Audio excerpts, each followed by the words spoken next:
ചേർത്തല ജയനമ്മ തിരോധാനവുമായി ബന്ധപ്പെട്ട അന്വേഷണത്തിനൊടുവിൽ വലിയ വെളിപ്പെടുത്തലുകളുമായി സെബാസ്റ്റ്യന്റെ മുൻ ഡ്രൈവർ ഇപ്പോൾ രംഗത്ത് വന്നിരിക്കുകയാണ്. സെബാസ്റ്റ്യനോടൊപ്പം ദീർഘകാലം ജോലി ചെയ്തിരുന്നാലും സെബാസ്റ്റ്യന്റെ മനസാക്ഷി സൂക്ഷിപ്പുകാരായാലും സെബാസ്റ്റ്യൻ എന്ന മനുഷ്യന്റെ മനസ്സിന്റെ ആഴവും നിഗൂഢതകളും അടുപ്പമുള്ളവർക്ക് പോലും അറിയാൻ കഴിഞ്ഞിട്ടില്ല എന്നാണ് അയാളുടെ തുറന്നുപറച്ചിൽ. വീടിനടുത്ത് വന്നാൽ ഗേറ്റ് വരെ മാത്രമേ അവർക്ക് വരാൻ കഴിയുമായിരുന്നുള്ളൂ. ഗേറ്റ് താഴിട്ട് പൂട്ടിപ്പോകുന്ന സെബാസ്റ്റ്യന്റെ വീട്ടിനകത്ത് മറ്റാരെയും കയറ്റിയിരുന്നില്ല എന്നയാൾ പറയുന്നു. ഫുൾ ടൈം വീടിന്റെ ജനാലകളും വാതിലുമൊക്കെ അടഞ്ഞു തന്നെ കിടക്കും. വീട്ടിൽ നിന്നും ആർക്കും ഒരു ഗ്ലാസ് വെള്ളം പോലും കൊടുക്കാറുമില്ല. മുഴുദിന മദ്യപാനിയായ സെബാസ്റ്റ്യൻ ഒരിക്കലും മദ്യപിച്ച് ബോധം കെട്ട് കണ്ടിട്ടില്ല.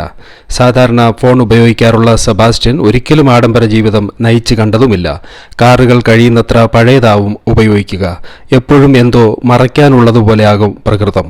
ആരോടും അധികം മാനസിക അടുപ്പം സൂക്ഷിക്കാത്ത ആളായിരുന്നു സെബാസ്റ്റ്യൻ എന്നും ഇയാൾ വെളിപ്പെടുത്തുന്നു. ഇന്നുവരെ എന്നും എക്കാലത്തും ഈ 2.25 ഏക്കർ ഭൂമി തെളിച്ചു കണ്ടിട്ടില്ലെന്നും അവിടെ ചെന്നാൽ തന്നെ കാട്ടിൽ കയറിയൊരു പ്രതീതിയാണെന്നും ഫുൾ നെഗറ്റീവ് എനർജിയാണെന്നും അയാൾ പറയുന്നു. പണം ചെലവാക്കുന്നതിൽ സെബാസ്റ്റ്യന് മടിയില്ലായിരുന്നു. അതും 500-ന്റെ നോട്ടുകൾ എപ്പോഴും കയ്യിലുണ്ടാവും. കൂടുതൽ തുറന്നുപറച്ചിലുകൾ ഇനിയും ഉണ്ടാവാനാണ് സാധ്യത.